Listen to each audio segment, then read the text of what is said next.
The Lean Startup by Eric Ries. Summary from 4-Minute Books, written by Nicholas Koch, read by Ian Pringle. One-sentence summary. The Lean Startup offers both entrepreneurs and wantrepreneurs a semi-scientific, real-world approach to building a business by using validation, finding a profitable business model, and creating a growth engine. Favorite quote from the author. The only way to win is to learn faster than anyone else. Eric Ries. I remember the first time I heard about Eric Ries. It was in my statistics class in college in the US, where I studied abroad at the UMass Dartmouth for 2 semesters. My then classmate, now good friend T, said he was reading his book and not sure whether he liked it. Isn't it funny how prejudiced we are?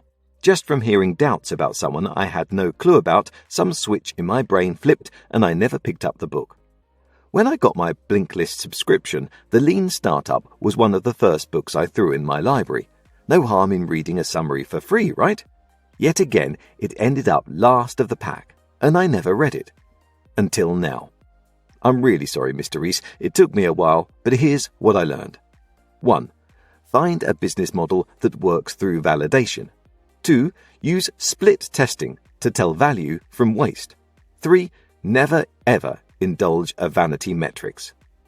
Ready to start a business? I hope you are, because here we go. Lesson 1. Find a solid business model by validating your idea. One word is mentioned again and again throughout this summary, and it actually represents the whole book quite well. Semi-scientific. It stuck with me and perfectly fits this lesson as well. Always validate your shit.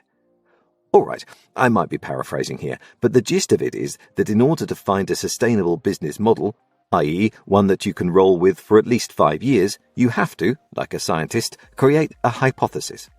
For example, Amazon's hypothesis was that people would buy books online, while Zappos thought people would do the same with shoes. Now, that was the easy part. And this is usually where scientists start building huge theories, researching, calling colleagues, and a whole bunch of other things which won't get them closer to finding out if their hypothesis is valid.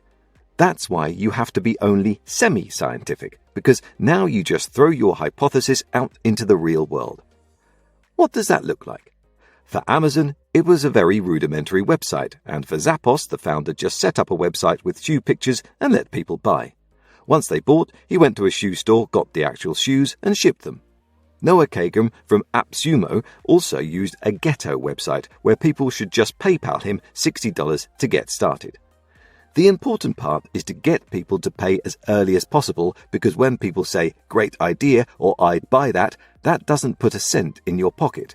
So get out there and instead of calling friends, researching and getting feedback, find people and ask them to buy. Lesson 2. Tell value from waste with split testing. Another semi-scientific approach to then developing your product is split testing. Nowadays often called A/B testing. This means you create 2 versions of your product, show them both to the same amount of people, and in this way figure out which one people like more. This allows you to tell the difference between features your customers value and those they don't want or need. Imagine how hard this was a few years ago, where the only way to do this was to create physically different products. For example, if Domino's wanted to change the design of their pizza boxes, they would have to create 2 different designs, use them to ship pizzas to 1,000 customers each, and ask each customer to feedback on the box. What a nightmare! Now, in the world of interwebs, they could just come up with 2 designs in Photoshop and hold a poll on their Facebook page and would instantly get hundreds of thousands of answers.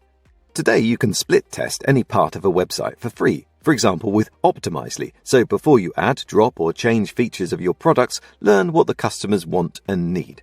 Now, before we get into Lesson 3, I'd like to give a quick nod to Reading.fm, the amazing people behind the audio for this and all the other videos on our channel.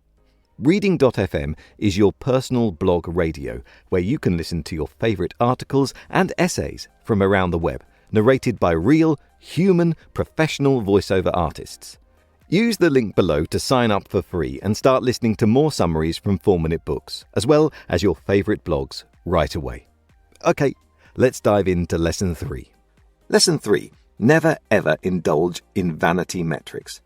The data you get from split testing is valuable, The number of your Facebook likes isn't. It's a vanity metric, and you must never indulge in those.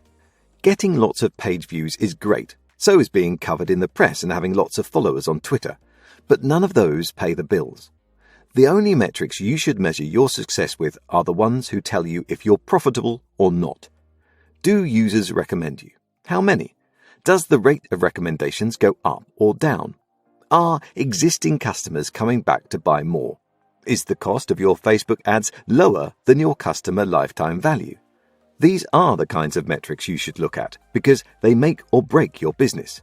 Just because Jimmy in high school felt super cool when he was the first to get 1,000 Facebook friends, that doesn't make him any more of a success in life. Facing the truth means facing the right metrics. So get on with flattery and focus on numbers that matter. Hey, this is Nick, the founder of 4-Minute Books, and if you feel a little bit better equipped to handle your money after watching this video, then you should watch this next one, where we share even more tips and tricks on how to grow your money, invest wisely, and hopefully retire young. Click on through and let's learn how to earn the big bucks.